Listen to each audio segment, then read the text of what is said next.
오늘의 주요 뉴스입니다. 코로나19 신규 확진자는 7,022명으로 사흘 연속 7,000명대를 이어갔습니다. 수도권에서 하루 넘게 병상을 기다리는 코로나19 환자도 크게 늘어서 1,258명을 기록했습니다. 김부겸 총리는 18세 이상 성인의 추가 접종 간격을 기본 접종 후 3개월로 단축하기로 했다고 밝혔습니다. 현 상황에 대응하기 위해서는 발빠른 백신 접종이 최우선 과제라며 적극적인 접종 참여를 다시 호소했습니다. 유럽의약품청 EMA도 코로나19 백신 추가 접종의 시점을 기본 접종 뒤 3개월이 적절하다고 권고했습니다. 또 오미크론 변이에 대해서는 대부분 증상이 경미한 것으로 보이지만 다른 변이와 차이점을 확인하기 위한 추가 연구가 필요하다고 밝혔습니다. 미 식품의약국 FDA가 코로나19 백신 추가 접종 대상을 16세 이상 청소년으로 확대했습니다. 식품의약국은 화이자의 백신 접종을 완료한 지 6개월이 넘은 16세에서 17세도 추가 접종을 해도 된다며 긴급 사용을 승인했습니다. 대입수학 능력시험 성적표가 오늘 수험생에게 배부됐습니다. 하지만 생명과학 20번 문항의 정답 결정이 유예되면서 이 과목을 선택한 6,515명은 생명과학 2 성적이 공란으로 통지됐습니다.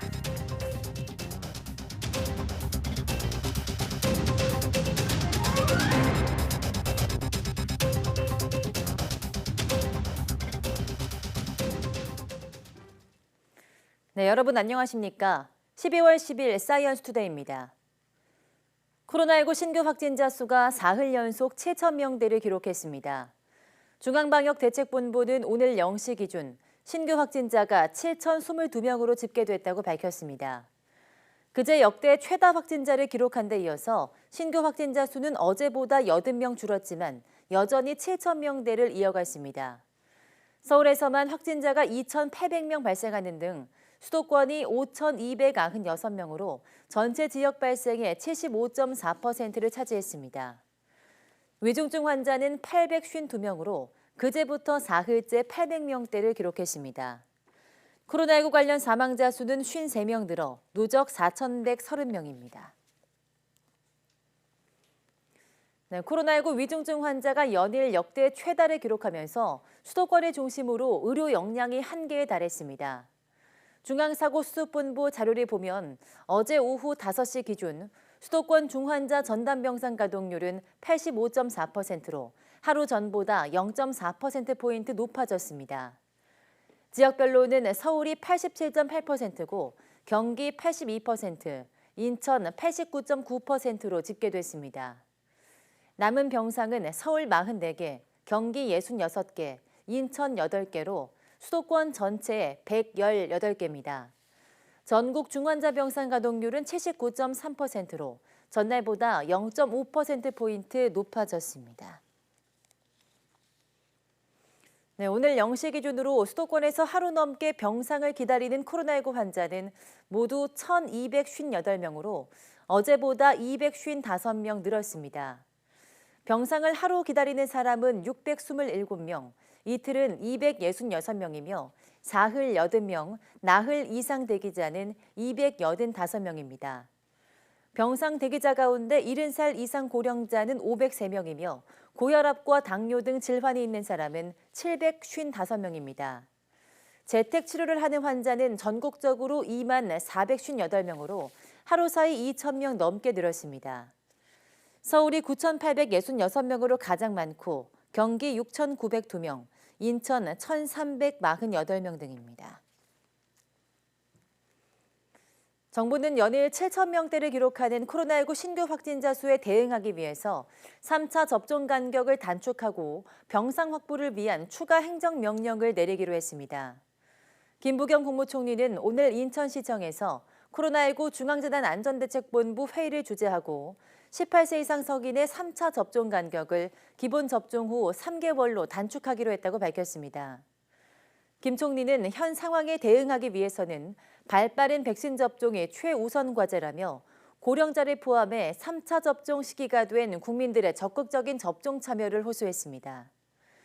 또 예상보다 높아진 중증 화율로 인해서 중증 환자 치료를 위한 병상 확보가 시급하다며 추가 행정명령을 예고했습니다. 정부는 오늘 비수도권의 종합병원을 대상으로 추가 행정명령을 내려서 병상 1,700개를 확보할 예정입니다. 네, 앞서 유럽의약품청 EMA도 코로나19 백신 부스터샷의 접종 시기와 관련해 3개월이 적절하다고 권고했습니다. 세계보건기구는 오미크론 변이와 관련해서 지금까지의 감염 사례들은 대부분 경증으로 보인다고 밝혔습니다. 김진호 기자입니다. 부스터샷의 적절한 접종 시기에 대해 EMA가 기존의 6개월에서 대폭 줄어든 3개월을 제시했습니다. While the current recommendation is to administer booster preferably after 6 months, the data currently available support safe and effective administration of a booster as early as 3 months from completion of the primary vaccination. 카발레리 책임자는 회원국들의 공중보건에 대한 관점이 이러한 결정에 영향을 미칠 것이라고 말했습니다. 오미크론 변이에 대해서는 대부분 증상이 경미한 것으로 보이지만 지금까지 나타난 다른 변이와의 차이점을 확인하기 위해서는 더 많은 증거를 수집해야 한다고 설명했습니다. 세계보건기구 WHO도 오미크론 변이가 확산하고 있지만 증상은 경미한 편이라고 밝혔습니다. 오미크론 변이가 현재 전 세계적으로 약 60개국에 도달했고 아프리카 대륙의 10개국이 전 세계에서 보고된 거의 1000건의 사례 중 46% 정도를 차지한다고 밝혔습니다. 하지만 오미크론 감염자가 가장 많은 남아프리카에서도 중증 환자는 많지 않은 것으로 확인됐습니다. We have seen that currently in South Africa, only 6% of the ICU beds are currently occupied by COVID-19 patients. WHO는 오미크론 변이 확산이 현재도 심각한 백신 불균형을 더 악화시키지 않을까 우려하고 있습니다. As we head into whatever the Omicron situation is going to be, there is risk that the global supply is again going to revert to high-income countries hoarding vaccine. WHO는 현재 지나치게 낮은 저소득 국가들의 백신 접종률을 높이는 것이 세계 전체를 위해 중요하다고 강조했습니다. YTN 김진호입니다. 방역당국이 청소년의 코로나19 백신 접종이 위중증을 100% 예방하고 이상 반응도 성인보다 적다며 접종을 강력히 권고하고 나섰습니다. 당초 자율접종에서 2개월여 만에 강력 권고로 바뀐 건데요. 최근 청소년 확진자가 늘면서 감염 위험이 증가하고 백신 접종 이득이 명확해졌기 때문이라고 설명했습니다. 신현준 기자입니다. 최근 4주간 18살 이하 청소년의 코로나19 발생률은 성인을 추월했습니다. 10만 명당 210.1명이 발생해 성인 167.3명을 넘어선 겁니다. 청소년은 감염돼도 무증상이나 경증이라는 기존 관념도 깨지고 있습니다. 확진 청소년의 17%가 의료기관에 입원했고 위중증 환자가 11명 발생했는데 모두 백신 미접종자입니다. 올해 7월 이후에 델타 변이의 유행 이후에 전반적인 유행 양상이 사실 많이 바뀌었는데요. 소아 청소년에서도 이제 무증상 경증 환자들이 대부분이긴 하지만 그 중에서 일부 중증 환자가 실제 발생하기 시작했습니다. 반면 예방접종 효과는 뚜렷하게 나타나고 있습니다. 접종률이 높은 고3은 발생률이 10만 명당 4.1명에 그치고 있고 최근 접종 완료율이 60%대로 올라간 고1, 2도 확진자가 감소 추세입니다. 하지만 상대적으로 접종률이 낮은 중학생은 확산세로 성인보다 발생률이 높습니다. 방역당국은 청소년이 백신을 접종했을 때 감염 예방 효과는 96%, 위중증 예방 효과는 100%라고 설명했습니다. 접종을 하지 않으실 경우에는 최대 40% 정도까지의 소아 청소년이 감염이 될 수 있는 상황이다라는 것을 이해해 주셔야 될 것 같고요. 접종 뒤 이상 반응도 성인보다 적게 나타났습니다. 12살에서 17살 청소년의 이상 반응 신고율은 0.28%로 성인 0.37%보다 낮았습니다. 방역 상황이 악화된 현재에는 청소년의 경우에도 미접종의 위험이 점차 증가하는 반면 접종의 이득이 명확히 확인되고 있습니다.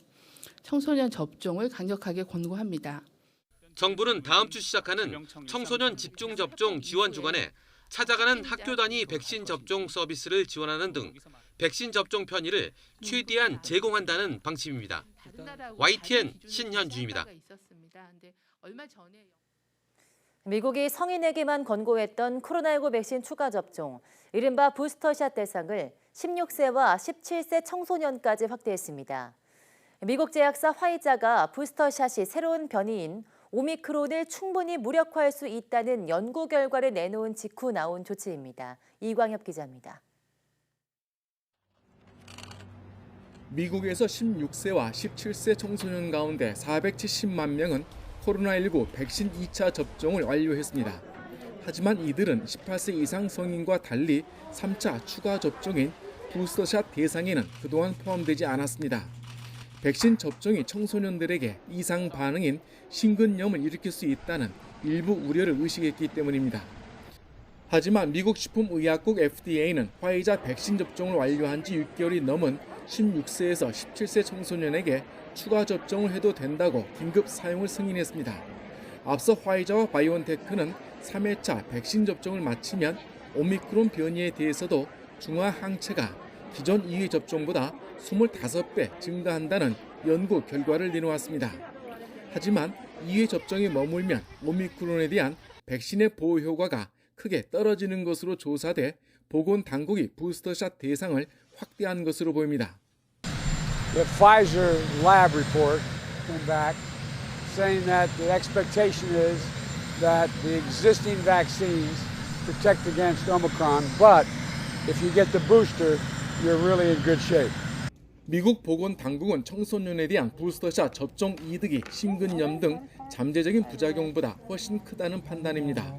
이스라엘의 경우 선제적으로 청소년들에게 부스터샷을 허용한 결과 이상 반응이 매우 드물게 나타났습니다. Please go and vaccinate yourself. 3 doses is really what's required to effectively protect from Omicron. 미국은 12세에서 15세 청소년에 대한 부스터샷도 필요하다면 검토하겠다는 적극적인 입장을 보였습니다. 우리나라는 현재 18세 이상에게만 3차 접종을 권고하고 있고 그 이하 연령층에 대해서는 방침을 검토 중입니다. YTN 이광규입니다. 백신 접종을 마친 사람만 다중이용시설에 출입할 수 있도록 하는 방역 패스 확대 도입을 두고 소상공인과 자영업자 단체가 실질적인 지원 방안을 촉구했습니다. 인력과 비용 문제로 방역 수칙을 이행하기 어려운 상황인데 이를 위반하면 과태료까지 부과하는 건 과도하다고 목소리를 높였습니다. 홍민기 기자가 취재했습니다. 서울 신촌에 있는 고깃집에 들어온 손님들이 QR코드 대신 전화로 출입 기록을 남깁니다. 확인되었습니다. 전화를 끊어주세요. 이 식당은 최근 손님들의 QR코드를 확인하는 기기를 치워버렸습니다. QR코드 확인을 거부하는 손님들이 많아지면서 시비가 잦아지자 손님이 직접 할 수 있는 안심콜로 확인 방식을 바꾼 겁니다. 그분들을 저희들이 이제 그걸 요하니까 내 친구들이 왜 안 되느냐, 왜 하려고 그러느냐, 그래서 그 다툼을 또 나눈 적도 있습니다. 굉장히 힘들었습니다. 그래서 안심번호로 저희가 바꿔버렸습니다. 하지만 최근 정부가 식당과 카페, 영화관 등 다중이용시설에 방역 패스를 적용하기로 하면서 다시 고민에 빠졌습니다. 백신 미접종자는 1명까지만 모임에 포함될 수 있는데 전화로는 백신 접종 여부를 일일이 확인할 수 없기 때문입니다. 거의 2년째인데 맨날 같은 패턴으로 하고 있으니까 이게 언제 좀 다른 방법이 나올지 아니면 언제 종식이 될지 정말 걱정입니다. 정부는 지난 6일부터 수도권 6명, 비수도권 8명 등으로 사적 모임 허용 인원을 줄이고 백신 미접종자는 1명만 참여할 수 있도록 했습니다. 계도 기간이 끝나는 오는 12일부터는 한 번 위반할 경우 과태료 150만 원을 물고 4번 반복해서 어기면 시설이 폐쇄될 수도 있습니다. 소상공인 단체들은 이러한 방역 패스가 사실상 범법자를 양산할 거라고 목소리를 높였습니다. 직원이 적거나 아예 없는 소상공인 사업장은 백신 접종 여부를 확인하기 위한 인력이나 비용 모두 부족하다며 지원 대책이 뒤따라야 한다는 겁니다. 올해 유난히 많이 늘었던 1인 사업자들은 설거지를 하다가 손님이 오시면 나가서 패스 확인을 해야 되고요. 또 방역관리자를 둘 수 있도록 최저임금과 야간수당 등을 포함한 실질적인 보상 방안도 요구했습니다. 생색내기 같은 그런 쓸데없는 지원을 할 것이 아니라 이런 현장에 맞춰져 있는 인건비에 관련된 이런 실질적인 지원이 필요하다. 소상공인 단체는 방역 패스 도입을 위한 현실적인 방안을 직접 마련해 정부와 관계 당국에 제안할 예정입니다. 다만 이런 제안이 관철되지 않으면 총궐기 등 다양한 수단을 고려하겠다고 밝혀 방역 패스를 둘러싼 논란은 계속될 것으로 보입니다. YTN 홍민기입니다. 네, 이스라엘의 50대 이상 연령대 화이자의 코로나19 백신을 추가 접종한 결과 사망률이 90% 감소했다는 연구 결과가 나왔습니다. 이스라엘 최대 의료관리기구인 클라릿과 벤구리온 대학교 등의 연구팀은 50대 이상 84만여 명을 대상으로 부스터샷의 사망 예방 효과를 분석한 보고서를 현지 시각 9일 국제학술지 뉴 잉글랜드 저널 오브 메디신에 실었습니다. 보고서는 화이자 백신으로 3차 접종을 한 그룹의 경우 사망자가 10만 명당 0.19명이었지만 미접종 그룹에서는 10만 명당 2.98명이 사망했다고 밝혔습니다.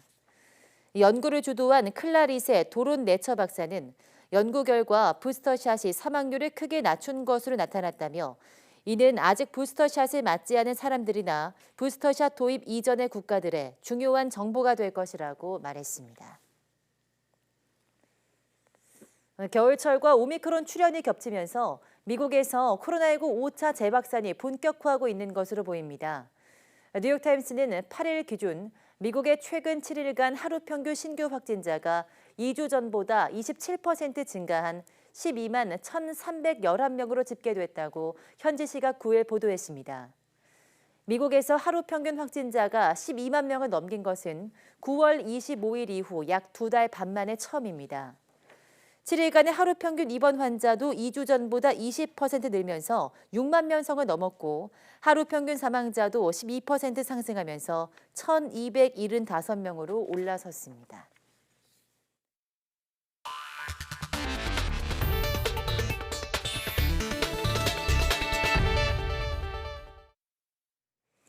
네, 우리나라 인구가 이미 정점을 지났으며 50년 뒤엔 3,700만 명 수준에 불과할 거라는 정부 전망이 나왔습니다.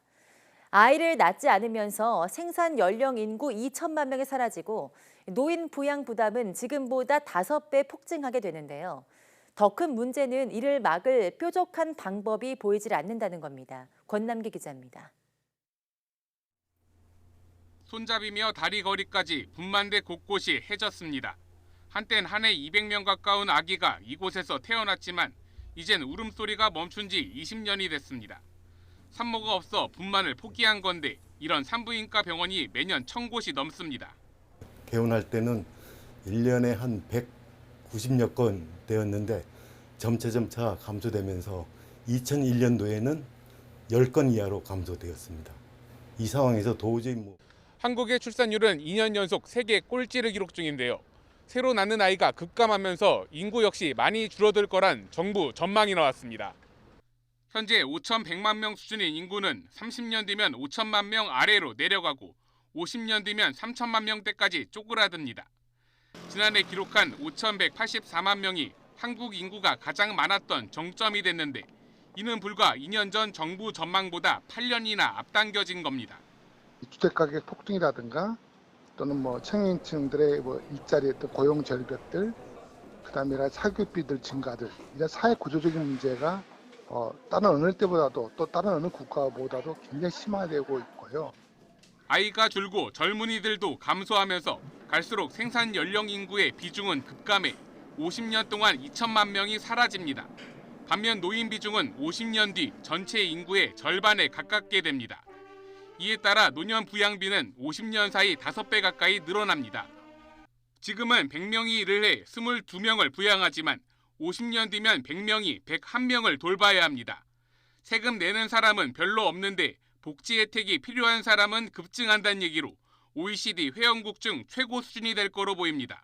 아무래도 고령 인구가 많아지면 이제 세금을 내는 인구보다는 그 복지로 지출되는 비용들이 지금보다 5배 정도 더 많아진다고 생각하시면 되겠습니다. 안 그래도 낮은 출산율 속에 자녀를 낳는 신혼부부 비중도 갈수록 주는 것으로 나타났습니다.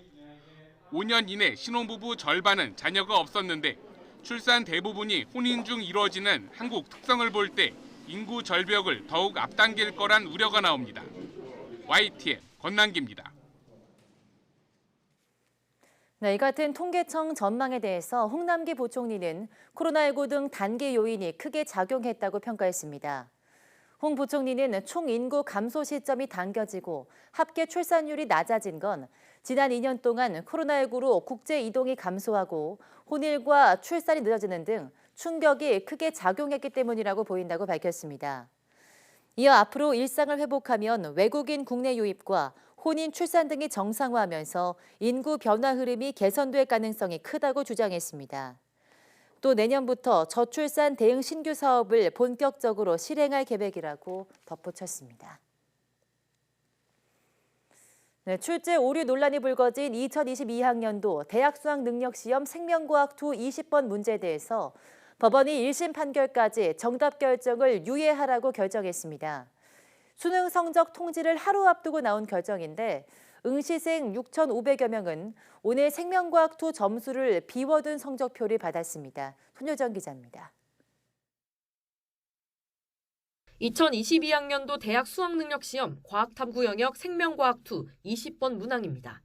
동물종 두 집단 가운데 하디-베인베르크 평형이 유지되는 집단을 찾는 문제인데 지문에 따라 계산하면 한 집단의 개체수가 음수가 돼 문항 자체에 오류가 있다는 논란이 불거졌습니다. 이 문항에 100건 넘는 이의가 제기됐지만 한국교육과정평가원은 조건이 완전하지 않다고 하더라도 정답을 골라내는데 이상이 없다는 결론을 내렸습니다. 이에 생명과학 2 응시생 등 90여 명은 20번 문제의 정답 결정을 취소하라는 소송과 함께 그동안 정답의 효력을 임시로 멈춰달라는 집행 정지를 신청했습니다. 저의 계산 실수라고 생각해서 계산하고 또 계산하다가 어느새 10분이 넘는 시간을 이 한 문제에 투자했습니다. 총 3문제를 찍어야 하는 상황이 저에게 왔습니다. 그래서 이런 상황이 너무 억울하고 수능 성적 통지를 하루 앞두고 서울행정법원은 수험생들의 집행정지 신청을 받아들였습니다. 오류 여부를 가려내는 1심 선고 때까지 20번 문항 정답을 5번으로 결정한 처분의 효력을 정지한 겁니다. 2014학년도 수능에서도 세계지리 8번 문항이 오류로 결론 난 적 있지만 수능 정답 효력의 집행정지가 인용된 건 이번이 처음입니다. 법원은 정답의 효력이 유지돼 수능 성적표를 받게 된다면 수험생들에게 회복하기 어려운 손해가 발생할 수 있다고 지적했습니다. 또 이 결정으로 성적 통보가 미뤄지고 대입 전형 일정에 지장을 줄 수는 있지만 효력 정지 기간을 1심 선고까지로 정해 신속하게 심리하면 지장을 최소화할 수 있다고 덧붙였습니다. 법원의 결정으로 응시생 6,500여 명은 생명과학 2 점수만 공란으로 둔 채 성적 통지를 받게 됐습니다. 한국교육과정평가원은 나머지 수험생에 대해선 예정대로 성적을 통지할 예정이라고 밝혔지만 공신력에는 상당한 타격을 받을 수밖에 없게 됐습니다. 또 생명과학 2 응시생이 이과 상위권 학생들이 많이 선택하는 과목인 만큼 대입 일정에도 일부 영향이 불가피할 전망입니다. 게다가 아직 법원이 문제 자체에 오류가 있었는지는 판단하지 않았지만 이를 다투는 본안소송 결과에 따라 적지 않은 후폭풍도 예상됩니다. 본안소송은 오늘 첫 변론기일을 앞두고 있는데 대입 일정 지장을 최소화하기 위해서 신속히 진행될 것으로 보입니다. YTN 손효정입니다. 문재인 대통령은 오늘 2050 대한민국 탄소중립 비전 선포 1주년을 맞아 경제계 인사들을 청와대로 초청해 탄소중립 선도기업 초청 전략보고회를 주재합니다. 탄소중립에 앞장서온 기업들의 감사와 함께 정부의 지원 의지를 전하고자 마련된 이번 행사에는 대한상공회의소를 비롯한 5개 경제단체와 철강, 석유화학, 정유, 자동차, 반도체 기업, 에너지 부문 기업, 중견 중소기업이 참석합니다. 행사에서는 민관합동 탄소중립산업전환추진위원회 공동위원장이기도 한 대한상의 최태현 회장이 기업인의 대표로 발언하고 문승우 산업통상자원부 장관이 탄소중립 전략 보고를 한 뒤 구체적 추진 방안에 대한 토론이 진행될 예정입니다.